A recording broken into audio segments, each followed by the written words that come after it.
Welcome to the Decentralized Opportunity Podcast. I'm your host, Tanner Lytle, here with your other host. Wyatt Carson. Good evening, Tanner. How are you? Hello, hello.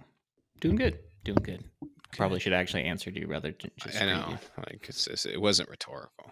Yeah, yeah. Well, I guess I should pay attention and not be distracted. Oh, Ooh. cheesy segue. I love them. Let's get into it. Let's go. Yeah, introduce us. What are we talking about today? Yeah, so as we were just kind of alluding to, the topic of this week, we are going to talk about distraction and focus, and particularly distraction, because just finished up the book Indistractable by Nir Eyal. I don't know if that's how you actually say his name. I was looking at that name and I was like, I feel like we're gonna butcher that one, but I Yeah, didn't look we it don't up. do good. So, Um, but yeah, basically, it's just the book Indistractable talks about the psychology of distractions. And I really, really love the quote because he talks about a distraction as anything that pushes you away from what you're wanting to do that are aligned with your goals and values. And then the opposite of a distraction is traction, which I actually brought up on a previous podcast episode because I thought it mhm. was so fun, which is the actions that pull us towards what we want to do and the things that are aligned with our values. And I thought, man, this is definitely something that we need in our lives to talk about because I feel like I'm distracted, and this book really helps me define what a distraction is and how to avoid it so we can actually get more done that is meaningful and important. So, Wyatt, what's your thoughts? So my first thought is for reference for those who listen. I have not read this book. I've seen it. I probably even own it on Kindle, but I've never read it. So my first question for you, Tanner, is why? Why did you read this book? Why did you feel like you needed this book in your life? I lately, or actually, really, it's probably been over a year. I think you and I have been talking about it. Most of my days, I feel like I'm living almost with like a hum in my life where I can never really completely focus on what I want to do, and I'm always just a little bit distracted, or I just can't focus as deeply as I'd want. And so I'm always thinking about like, oh, I need to check email, I need to check my phone, I need to do these different things, and I can never completely just be in the moment. And for the longest time, I've really blamed social media and my phone as the culprit for most of that because thinking back to when I was a kid, like, oh, I could play with toys for hours. I had Legos and Ninja Turtles and just sit in my room for hours upon end and be happy and content and never really had that compared to now where it feels like I can only go a few moments without like the itch and urge to check Twitter or our Discord or just randomly scroll through Instagram reels or something like that. And so I'm like, I need to get distractions out of my life. So that was one of the big motivators, I guess, to kind of to do it. Is it possible to get distractions out of your life? Well, probably not entirely because anything you Feels like a can't do mountain. with perfection. But one of the interesting things from the book that really took hold for me is things that you would think maybe would be a distraction. So let's take video games. I know I've railed upon them before, aren't necessarily distractions if it's what you intend to do and find value to do in it. It's really things that you get, again, kind of pull you away from what you want to do rather than push you towards what you uh, intend to. And so you could have important things that you would think that like, oh yeah, I'm actually doing like work could actually be a distraction if you're, with your family or the different moments. So it's really just a, a misalignment within the time and the place of whatever the activity you have. And it was really interesting to me because in the book, he defines it as kind of like there's the 4 points. There's distraction and then there's traction, which is the opposite. And then there is an internal trigger and an external trigger. So when I went into it thinking, I was like, man, these external triggers, my phone, the dings, the emails, all of these things, that's what's really holding me back. And then through the book, and we can talk about it, in this episode, it's really mostly internal triggers, different things that, happen like a moment of boredom or anxiety or different things that you immediately go to a distraction to find comfort. And he used the example, and I think there was some study behind it or some data to actually kind of prove it. But he was saying that 20% of the time when we get distracted, it's because of an external trigger, but 80% of the time, it's due to an internal. And that was one of the big revelations through me through this book is it's like, okay, it's not, social media's fault. It's not my phone's fault. Those things don't help per se because they lower the friction to do there. But really, it's upon me, my mental state, my habits, and those pieces. And we can control those way more. So I think, no, you can't get rid of it entirely, but you can build a practice of yourself to start mastering it in a better way. So you're much more proficient. Perfect. No, and that makes sense. So I guess outside looking in, the first thing I would need done is to define external versus internal. Social media on your phone and notifications seems very external, right? Well, it, so I guess more importantly, I guess for me, I need a definition of what's an internal trigger. Internal is basically stuff that, of course, comes from within. So stuff like loneliness, boredom, stress, anxiety, all of those things that we probably feel throughout the day, many times, probably every minute to some degree, depending on where you're at and what you're doing. And then external, of course, is anything that comes from with outside. So that could be, of course, we talked about phones, but it could be just noises within the neighborhood. Maybe there's construction going on. There's some alert, some people are talking off in the office, wherever you're doing. It's something that from with outside that trigger, like you have some stimulus and then that starts to take you away. So really that's kind of the two differentiators is, is it within you and your mind doing it, or is it something else? All right. So what are some of some of the key points? I understand external triggers very clearly. Internal triggers, boredom, depression. I get it. So you're telling me only 20% of the reasons I'm distracted are external noises and notifications and things going on outside of my head. So how does this book then help you deal with internal triggers when we're dealing with things like depression and boredom? How can you begin to mitigate those things to eliminate those triggers? Well, I don't think you're ever going to really eliminate them. Just as we talked about, you're not going to be perfect, but it's about recognizing them. I don't know if you meditate, but one of the big things about meditation is it's not that your mind is completely blank. It's always about that you're just trying to notice when your mind starts wandering away and recentering yourself. So it's kind of a similar concept, I would imagine, where if you recognize, hey, I have a moment of stress, and then if you had the feeling like, oh, I want to grab for my phone or, oh, I want to check my emails, it's more about recognizing that. And as an objective person, or objectively in your mind, I would suppose, rather than going to that, it's recentering, refocusing, and putting yourself on that so you don't fall into the trap of just wasting significant amounts of time. And then I imagine once you analyze those things too quite a bit, you can start recognizing what are the things that do trigger you. And so the book has a bunch of different things that you can tactics, I would suppose, to things to hold you a little bit more accountable or more aligned or add some friction and different things so it's not so easy to become distracted. And we can kind of touch on those as well. Yeah. Well, let's do it. Where do you want to go next? One of the big points that it talks about is time boxing, which is something I've done quite a bit. I actually like for work. I should set that stage because my own personal life I'm terrible at actually holding a calendar. But with work, I've always done where I try to time box specific things. So it's like, okay, this hour I'm focusing on these tasks. This hour I have free. These ones we have meetings, just to try to be prepared, get my frame of mind a reference, and try to hold those.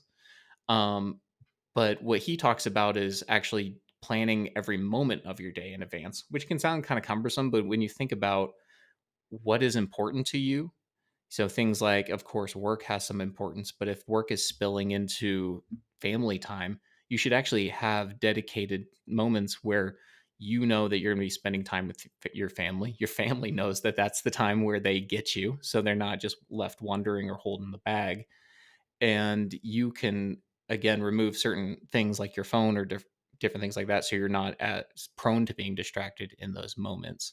So really actually being purposeful about your time because you only have so many hours of the day, and we all know that we get pulled in so many directions that there's no way you can fill it. It's just building up that list, building out that schedule so you can have everything moving towards what you want. Again, going towards traction rather than distraction, if that makes sense. So immediately the phrase time boxing makes me kind of want to like fake vomit. Um Love and it. and what so we have some notes that you collected over your reading, and they're wonderful, well done notes, and I've been reviewing them for the show. And I was reading it all. I'm like, yep, awesome, love it. And I got to time boxing, and I had a visceral reaction of like, bullshit.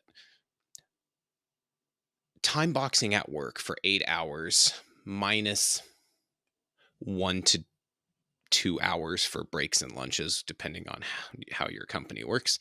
Um, so give or take, say the average person is actually working 6 to 7 hours on an average work day, and boxing that and saying, okay, the first 2 hours of the day I'm going to catch up on emails, and then this hour I'm going to write blah blah blah. That makes sense to me.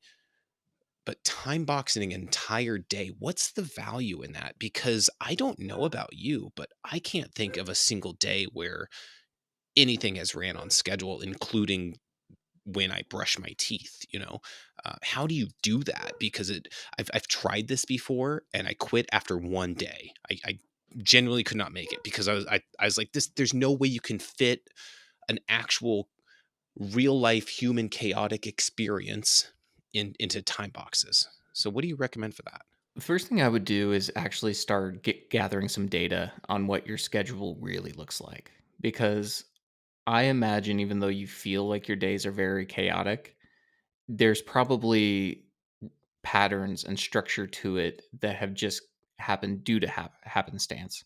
Now, there's always the random fires and different things like that, and unexpected things, family dropping in, and the chaos of those pieces. But those, if that is your common, then your life's definitely crazy, and you probably need to start getting things in order. But in reality, you probably do have a very set rhythm and pattern to do there. So it's recognizing, what are you spending time on? What are you prioritizing, to be honest with you, because your actions are all you really have in those, and so that's what you're investing in. And then you can start to align that with, again, what you find valuable and what you want to do. And then you can start matching those pieces. And I really wager that it's probably not that there'd be not that much of a delta between what you want and what you're doing, outside of tasks that you probably would self admit that you really don't want to do. For me, that's doom scrolling on my phone.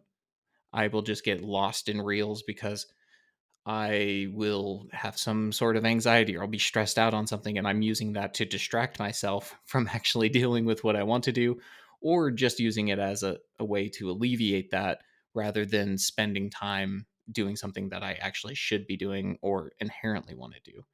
So it's really a safeguard to protect you. And again, it's not like you have to be so rigid. You're like, well, now it's 5:15, so I have to go, do these specific exercises, and then at 5:45, I'm going to start dinner every day.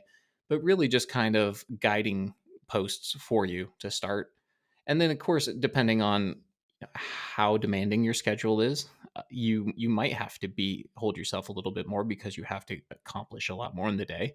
But most of us, you and me, I would imagine, we have a lot of leeway that we can do. And so it's more of a matter of just building out those zones so we can dedicate ourselves a little bit more fully and purposefully to them, so we can, again, just spend the time on what we find important. No, and that makes sense. Writing out and scheduling every 5-minute block of your day, that I don't see that as sustainable for the if you are already in a place where you have to read a book like Indistractable, um, you're probably not going to be capable of mentally, you know, time boxing every 5 to 10 minutes of your day. I don't see that sticking. But understanding the basic flow of your day and working around that makes perfect sense. So And I'm gonna we've throw. talked before about like bedtime and when to wake up. Those are such thing important pieces that when you throw yourself off, you just inherently feel kind of terrible. When you stick to those schedules, you actually tend to have sleep better. You're more productive the following day, and you just feel generally better. So again, it's not about having to be perfect or so regimented that there's no way of accomplishing it. But again, it's just a self-reflection of what are you spending time on, what do you want to spend time on, and then when can you get that done. I think that's a good starting point for most people. Yeah, and that feels easier to swallow than time boxing the 16 hours of the day that you're awake, into micro pieces. Um,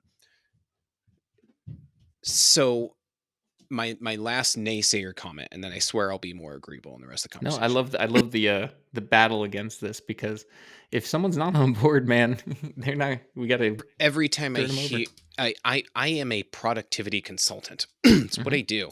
But when I hear about individual productivity, I immediately just like subconsciously roll my eyes.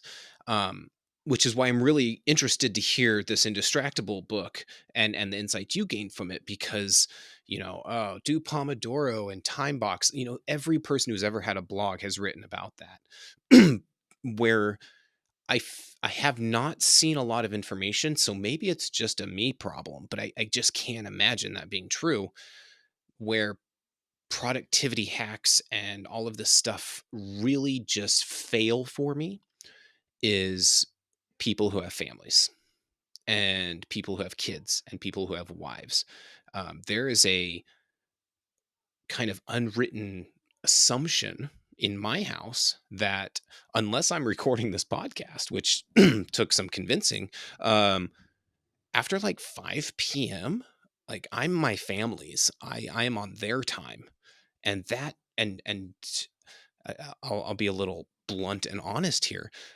It's been something that's kind of frustrated me for a little while. Not my family, that's not what I'm saying, but between, let's say I go to bed at 11, and that's probably a lie. It's usually later than that because I suck at scheduling.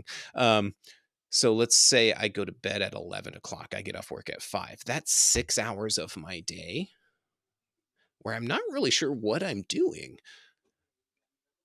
but it's with my family, whether it's watching TV as a family or making dinner or going to the store and running errands.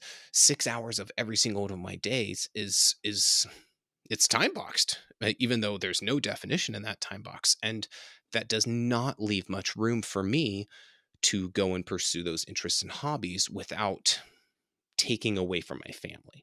And that's where I feel a lot of productivity blogs and books and podcasts really miss the mark. I feel like most of them are geared towards single men in their early 20s who have the capability to do this without infringing on other people's scheduled time, even if it's not officially scheduled.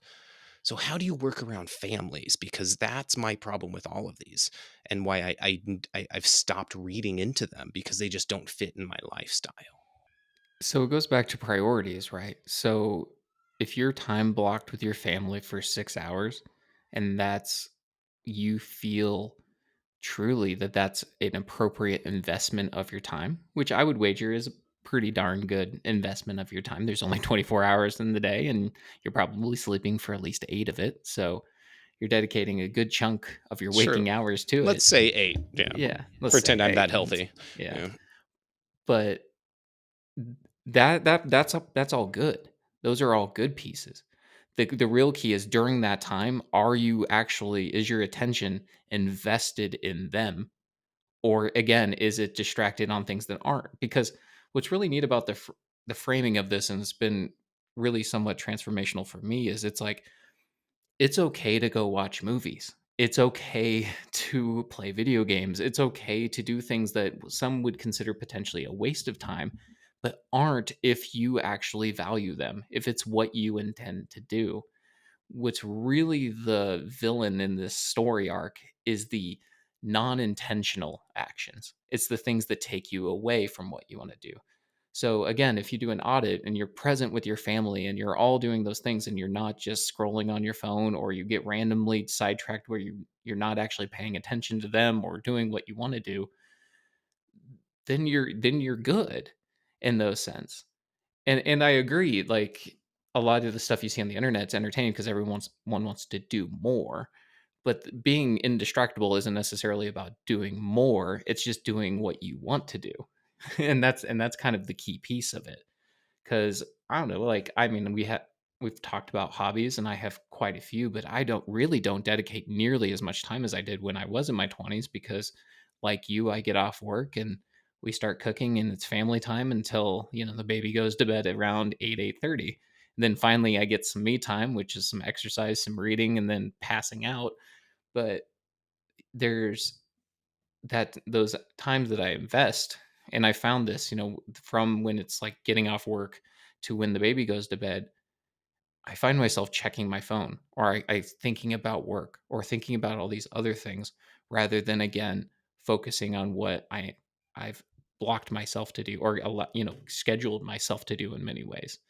And that's kind of the whole central theme that I'm trying to incorporate in my life is again just being more purposeful with what matters. Yeah. Great answer. All right. I'm done being contradictory. I swear. Well, No, no, you're I don't. good. I don't swear. But okay. So internal triggers, external triggers, time boxing, which I'm going to be honest, I will never do. Um, because it hasn't worked for me. My brain doesn't work that way. It might be like some underlying ADD or something. I think it just maybe even again, don't go crazy OCD, but break your day into like three pieces. Like again, what are the big things? You have work time, you have personal time, and you have family time. And then just think around general zones where those are. And then during those, just again, try to really, really be focusing on those things. And I'll give you just an example from me yesterday because I slept terribly. My sleep time got encroached by work on my brain Hmm. because I was thinking about different things that are happening with my job and how I'm and just the rumination and the stories and the narratives play. Well, it just completely like leached itself into the wrong zone. And then I slept terrible. So again, figuring out different ways and methodologies of trying to again isolate those so you're just a little bit more purposeful. Well, to that I say, if you haven't lost sleep because of work stress, I mean, are you really in the working class? But no, that makes perfect sense. I Yeah. agree. So, all right, and so we talked about daily activities with personal values, and what is valuable and important to you. That makes perfect sense. I really wanted to pester you and learn more about this one called effort packs, though. And I'm skipping ahead reading notes here, but I didn't understand, and it anything that says packed, I feel like, we're like slitting our wrists and shaking hands on a secret shady deal. What is an effort pact, and how does that contribute to this? Yeah. Well, the book frames different like tactics and things that you can do. And yeah, like you said, there's packs. So there's effort packs, price packs, identity packs. Effort packs is really anything that is a type of like pre-commitment that can help deter you from doing that distraction. So there's different things like even just recently I've removed certain apps from my phone. Not that I'm removing myself from the platforms entirely, but I have to now go to my laptop on a browser, type it in, log in to do those things rather than just mindlessly hit a button to get onto social media. Mhm. So that could be one of those things where you're again setting yourself up within a system to deter those potential distractions. You can also do different things like install. I think one of the examples was there's like a box with like a lock with a timer on it, and Hey, I've seen so those. Mhm. that's just one of those things where you like block yourself in some way, or you if you have a problem where you're you see this in dieting and different things too, like you can eat a lot of potential junk food, you just can't keep it in the house. So anytime you really want a candy bar, you actually have to go out and get some junk food rather than keep it. So it's just adding a little bit of friction between what you are, and again just kind of thinking beforehand how you can add those levels to of added effort to make it where you don't get distracted. That's kind of the gist of it, I feel. That makes perfect sense, and actually, I can relate it to things I've already done for myself. So, one thing you said about not keeping candy bars in the house, so you have to actually go to a gas station or something to pick one up. Totally do that at my house. We don't have soda in the house, but we drink soda occasionally. We don't keep candy in the house, but occasionally there's one lying around or something like that. Or occasionally I'll have, uh, I'm a big Skittles fan. I don't know why. But we don't keep candy in the house. We don't keep ice cream in the house. We don't keep soda in the, and it's not because we're health nuts. We are far from it in my household. We just learned, and by we I mean my wife and I, that it could be 11 o'clock at night and we're lying in bed waiting to go to sleep and we'll get a little snacky. And Yep. before you know it, you just ate 1,000 calories in a snack after a full day of whatever else you ate. And we realized that was bad. COVID, I think, taught us that our eating habits were bad because, well, COVID was, it was a whole different situation. But other than that, what else? And I've talked to you about this. I might have talked about it on the podcast even. I have an app I pay for. I don't buy apps. I think buying apps is dumb. But I did buy this one, and I know I just contradicted myself because I did a lot of research on this single app, and it's called the Minimalist Phone app, Hmm. and I'm obsessed with it. And essentially, what it does is it takes away your phone background. It's just a black screen. It takes away icons. There are no icons. If there you select the apps like social media, for example, and they go in a hidden folder, and you can still access them, but it takes about 4 or 5 steps on your phone to actually open like Instagram or something like that. Um, and you can have your quick hit apps on the front, oh, I need to see my calendar and I need to see this. But the more you add, the more steps the phone makes you jump through, the more hoops you have to jump through to actually get to it and open it. And it absolutely is that. It's intentionally adding friction to things that have been relatively simple and frictionless to take my time away. And it's been a game changer. Facebook, I don't even know why I'm still on the damn app. I don't like it, and every time I open it, there's nothing interesting. Um, but now, if I really feel the need, I don't get notifications anymore on my phone. By the way, either zero notifications unless it's a text message or a call. Um, if I really feel the need, I have to go to it, swipe over and go to my giant list of apps. And I have to go to systems, and then I have to go to settings, and then I have to go to hidden apps, and then I have to click on the app. And then and it literally says, "Are you sure?" And I'm like, "Yes." You have to make a very, very, very conscious effort to go into that thing that you know is not good for you. So this effort pact makes complete sense to me, and I love doing that. In fact, I want to explore more ways to add that into my life. Yeah. Oh, quick little hack that I heard recently. I think it was Alex Hermosi, who's a big influencer. He talked about in you can go into the accessibility area on your phone and turn your phone to black and white, Hmm. and then that will completely change how you do a lot of your scrolling, especially with social media, because they don't look nearly as good without the color. And it just reframes your mind in a little bit. And so immediately just those little pieces can be something. But yeah, the app that you talked about is a perfect example of a digital effort pack. And it does it again, it doesn't just have to be digital things because we're quick to blame our phones, but you can do the same with in your physical environment as well, because maybe you do have like a TV in your office area that you probably shouldn't, or that extra computer, or you're really close to your Xbox, or maybe you're just in a zone where there is a lot of distraction, like with people, and maybe to do work you have to have a special area that you have dedicated yourself with a sign on the door just saying, "Hey, I'm focusing right now. Please come back later." I think actually one of the there's in the book he has this little download of this digital sign, because if you're in like a co-op working space, you can't just put on headphones because people think, they don't know if you're actually working or you're not working. You're just wearing headphones. There's a little sign you put on your monitor, and it says, "Yeah, in deep concentration right now. Please come back later, and we'll talk," or something, just so people can know not to bother you. So Piss that's it. off. Yeah, just little things that you can do. That would have been me before I moved to work from home. Yeah. The other one was price packed, mentioned. So there's two different ways you can view this. And he goes into talking about how this is not a solution for everything, clearly.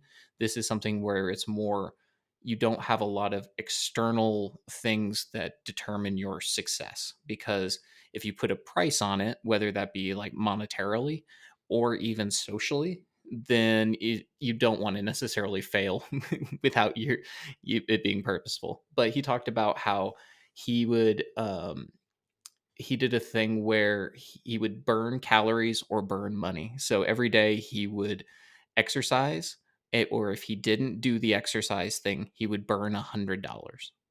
And that was his methodology. And he said this publicly, he posted about this or whatever. And he's like, "Well, you know what? I never had to burn money because it made me sick to my stomach to think about having to do that." Or there was another one where he talked about he made a bet with his buddy that he would finish the book. Indistractable, um, within a certain time period. Otherwise, he had to pay his friend like $10,000. And he immediately thought about, oh man, if I don't finish it, I'm going to lose like our vacation fund. I'm going to lose my fund money worth I can get this cool standing desk.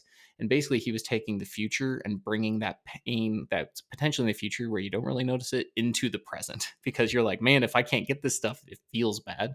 And so, and the other part of it, he was like, well, if also I don't get my book done, then that's the value I want to do. I want to give this information to the world. So I'm hurting myself also in those capacities. This And one, then, oh, I'm but and sorry. then Go there's ahead. one other piece to it. There's the social piece too. And this is one I think you'll so the financial one's kind of like wooey, but the Yeah. social one I really like because he was talking about is something that you and I actually do quite a bit. It's you make a social pact with someone that you're going to get something done. So you and I record this podcast every week and we want to show up and we want to do a good job because we want to hold each other, we don't want to disappoint the other one in many ways. And we set up little packs, social packs to within our friends groups and all these other things to again just hold ourselves accountable. So again, it's not perfect for every situation or clearly, but for certain situations, whether it be financially or socially, having that sort of price pact is a really strong motivator to keep you on track. The social one is very powerful for me. The price one seems absolutely insane to me, and I can't actually picture someone doing that.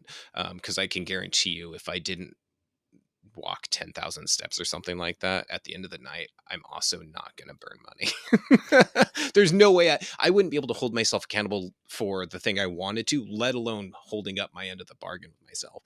But the social one is a powerful one for me. And Hmm. and we've talked about this several times, even on the show or separately, is part of the reason we keep coming back every Tuesday night to do this is because we're accountable to each other. Yep. And there's power in that. Yep. And then the final one, this one I actually probably like the best.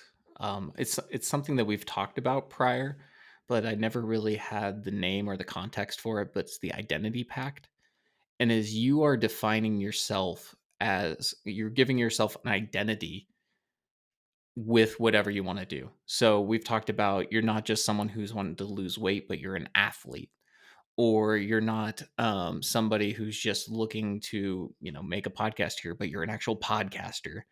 Or one of the examples he talked about was vegetarians, and he made the joke, how do you know someone's a vegetarian? Well, they're going to tell you. And that's the point where it's you add that persona, that identity to yourself and hold it true and act as though you are those things to again hold yourself accountable.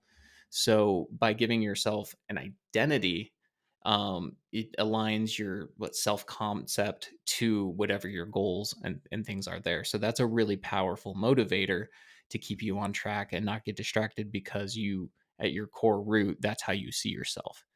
And you could just as well fall into a trap, which is all of these things. So that's where again you want to make sure that you really at the beginning find, or you're doing the things that you truly find valuable, because all of a sudden you're like, I'm a social media influencer, and you're really not.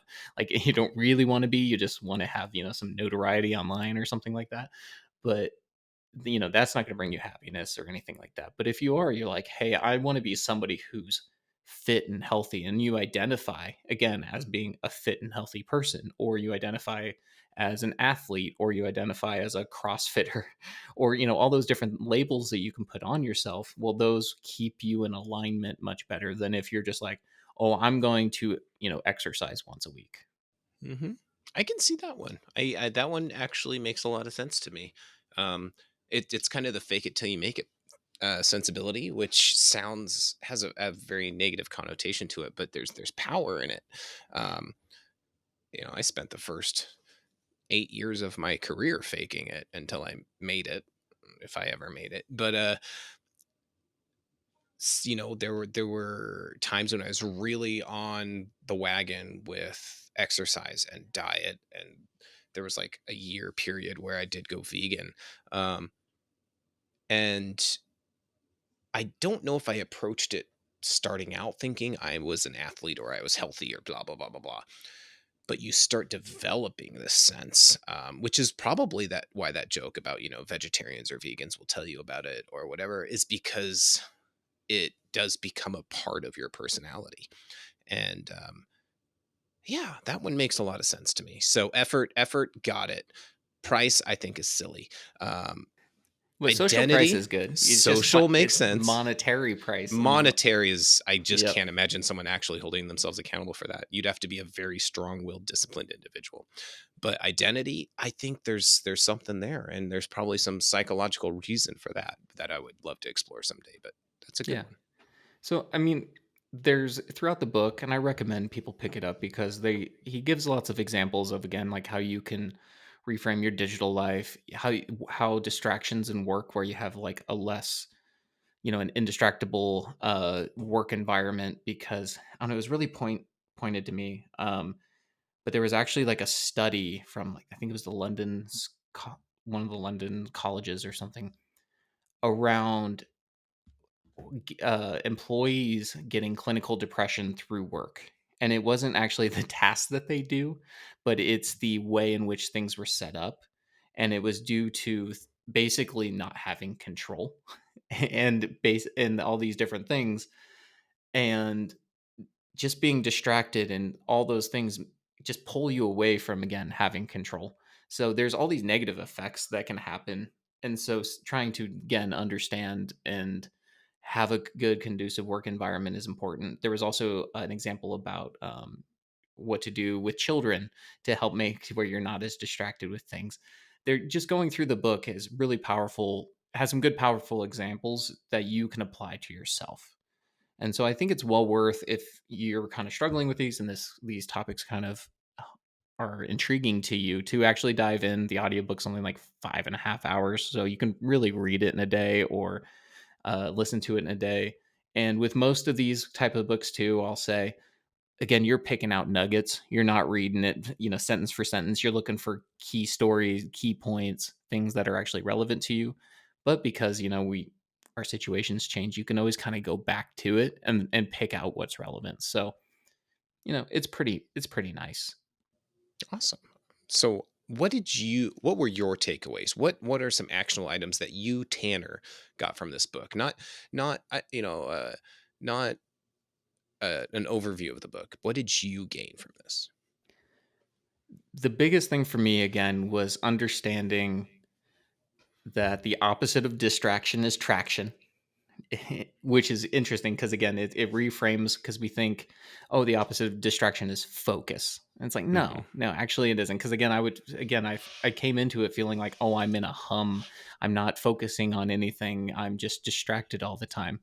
But actually the reframing of it being traction is the opposite of distraction. Is, well, am I doing actions that are meaningful to me and what I actually want to be doing? That is a huge reframing of me that's been fantastic. And then the other part is the internal triggers versus external triggers is huge for me too. Because again, I went into it blaming my phone, blaming email, all these. I've read books like Cal Newport's "A World Without Email," and it's like, oh man, things are just becoming crazy because of technology. And it's like, no, actually, well, yes, there is problems. There's always been external triggers. There's always been people around you making noise. There's always been all those different things. We're just having technology be the scapegoat, because now it's just easier to, there's less friction to get those distractions, but it's always been around. Really, it's me, and it's me not understanding certain triggers, certain things like anxiety or stress or these responses. And it's really me needing to re- really repurpose or reimagine, like when I feel those things, my response to it. And there's another book, The Power of Habit, which talks about a lot of these things on Mhm. how to redo your habits. We won't dive into it now, but that's another one that's fantastic. And it's, again, just you have that cue, and how do you actually respond to it? And that's been a big thing for me, is just analyzing, okay, what was it that was immediately making me want to check out my phone? Or what is it when I'm doing, like writing an email, that I immediately want to check something else? Or when I'm watching a movie, why do I want to bring out my phone? All of these different points. Or why is it that I just can't be bored anymore? Which is it's a huge moment. And there's a lot of revelations by just being quiet and going for a walk without headphones, and you're solving different things. So That's the biggest takeaway for me, really, is Mhm. just traction, distraction, internal trigger, external trigger. Understanding those four pieces, I think, is the crux of the book, and also just what I've taken the most from it. Yeah, fair enough. Fair enough. I hope I wasn't too combative. That wasn't my Not at intent with this all. episode. I did legitimately read through your notes, and I even watched a short video you sent me, and you really put a lot of thought into it, which is why I didn't intend to come in combative. But there are a lot of there's a lot of advice out there, Mhm. especially online, and especially in the productivity world. Productivity is hot. It has been for a couple years now, and there are podcast empires and blogs and books and movies and everything you could ever possibly want about how to be more productive. And I've always just kind of looked at it as, when is enough enough? And that's been my question, is when is it okay to let your guard down and let the day take you away? uh, Call it my hippie lackadaisical attitude, which is why I butt heads with productivity advice. There are I and a lot of this. It's really funny as you mention all this. A lot of these things I have thought myself and knew I could be better at, especially at work. I feel like I owe it to be better at work sometimes, and I'm easily distracted. And there are, the minimalist app directly contradicts what I'm saying here about wanting to the day to just carry me on the wind and see where the world takes me. That's not actually true, but I like how you framed all of this about how it's not about just getting more done. It's about making time for what you actually find valuable. Because sometimes I find sitting on my couch for 4 hours at night watching Netflix episode after episode so that it says, "Are you still watching?" And you get pissed off and say, "Yes, of course I'm still watching." Sometimes that's valuable to me. And I think that's a good thing sometimes, when it becomes your whole life and you are letting go of obligations, you are missing opportunities, you are falling behind in work or school because of that. That's when issues arise. Um, I just I wanted to I decided at the last minute I was going to take a counter stance purely for those who beat themselves up too Mhm. much. And I think that's where a lot of this productivity guru isms stem from, is people who are willing to beat themselves up because they could have squeezed out one more paper for their English class, or they could have squeezed out one more report for their work, or they could have done one more SWOT analysis for the new business that they're thinking of. And it's I caution people from going to bed at night thinking that you failed the day because you didn't finish your checklist. But like I said, I really appreciate you framing this in the sense of what is important to you at that moment. What is of value to you, and how can you accommodate that? That makes complete sense to me.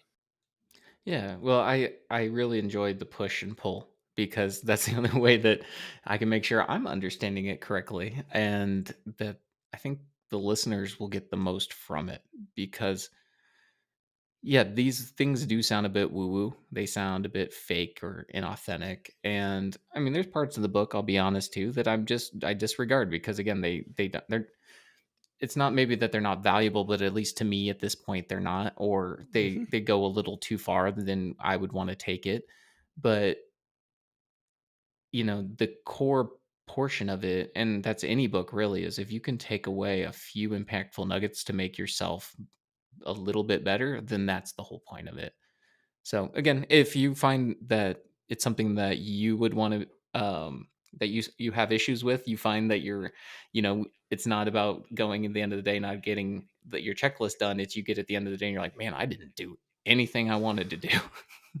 I've Then had days perhaps like there's that. some tactics that you could get from it and you pick it Sure. up. And I would ask for people to, reach out to us in the comments or on our social media posts or different things like that. What their biggest maybe distractions are and what they intend to do about it. I think that would be a good little call to action And to if you try have to get some some unique engagement. Yeah, and if anyone out there has some unique ways they've overcome those, I'm a big fan of this minimalist app. All of these things, if you have something cool that you've done that has helped you, let us know, because Tanner and I are aching to be better.